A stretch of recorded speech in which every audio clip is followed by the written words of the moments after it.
সকাল থেকে আমার ভীষণ পরিমাণে মনটা খারাপ ছিল, কারণ আমি আমার আইডি নিয়ে কিছু কিছু সমস্যায় পড়েছি, যেটা আমি তোমাদেরকে ফোন এসেই যাচ্ছে, যেহেতু আমি তোমাদেরকে একটা পোস্ট শেয়ার করেছিলাম। তো যাকে এখন সেটার প্রবলেমের জন্য আমি যাচ্ছি এক দাদার সঙ্গে দেখা করতে, এবং দাদা সেই পোস্টের মাধ্যমে আমাকে বলেছিল সে আমার আইডিটা ঠিক করে দেবে, আর সেটা খুব তাড়াতাড়ি করা দরকার, বা পরে বা অনেক কিছু ইস্যু করতে পারে আমার আইডিতে। আর কি কি হয়েছে, কেন মানে কি কারণে সেটা হয়েছে সেটাও আমি জানি না। তো চলো আমি এখন দাদার কাছে যাব, যেতে যেতে তোমাদের সঙ্গে কিছু কথা শেয়ার করতে পারলে করবো, নাহলে চলো আগে দাদার। ভিডিওটা শুরু করার আগে বলি, তোমাদের কাছে ক্ষমা চেয়ে নিচ্ছি। আজকে যে ক্যামেরাগুলো করেছে, আমি এক বোনকে নিয়ে গেছিলাম যাতে ও আমাকে ক্যামেরা করে দিতে পারে, কিন্তু ও এমনভাবে ক্যামেরা করেছে আমি আর কি বলবো, যেটা আমার ধারণার বাইরে ছিল যে ও এভাবে ক্যামেরাটা করবে। ওকে আমি বারবার করে বুঝিয়ে দিচ্ছিলাম যে এভাবে ক্যামেরাটা করিস না, এভাবে কর।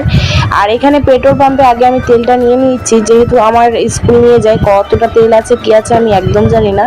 শুভকে দিয়ে যাব এখন আমি আমার দিদি বাড়িতে, কিন্তু এখানে দেখো ওকে আমি বলেছিলাম ক্যামেরাটা ধরতে, হালকা যেন আমার চুলটা দেখা যায়, তার সাথে আমার যেন রাস্তাটাও ভালো করে পরিষ্কার দেখা যায়।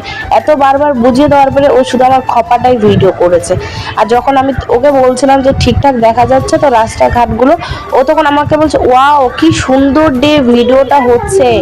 আর ওয়াও যে এরকম করেছে সত্যি সেটা আমি ভাবতে পারিনি। যখন আমি নেমে ক্যামেরাগুলো ভিডিওগুলো দেখছিলাম, আমার মাথাটা পুরোটাই হার্ড হয়ে গেছে যে ও এটা কিভাবে করলো, এত মিথ্যা কথা কিভাবে বললো। যাকে যেভাবে করেছে আর কিছু করার নেই, ভিডিওটা যেহেতু শুরু করে দিয়েছিলাম তাই তোমাদের মাঝে আমি এইভাবেই শেয়ার করছি।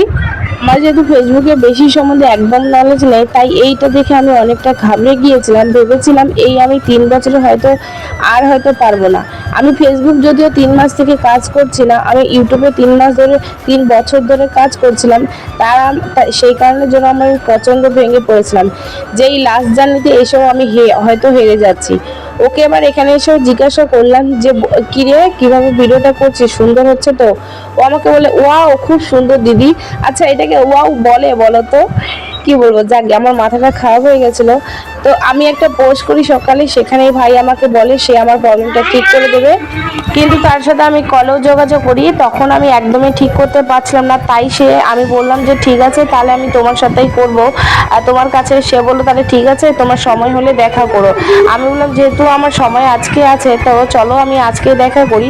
সে ভাইটা বলে আমাকে দুর্গা মন্দিরের সামনেই থাকতে, তো তাই আমি দুর্গা মন্দিরের সামনে দিয়েই যাচ্ছিলাম।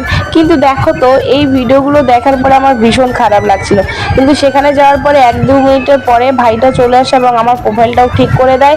থ্যাংক ইউ সো মাচ ভাই, এভাবে সবার পাশে থেকো, শুধু আমার পাশে নয়। তো আজকের ব্লগটাকে এখানেই শেষ করছি, দেখা হচ্ছে নতুন ভিডিও।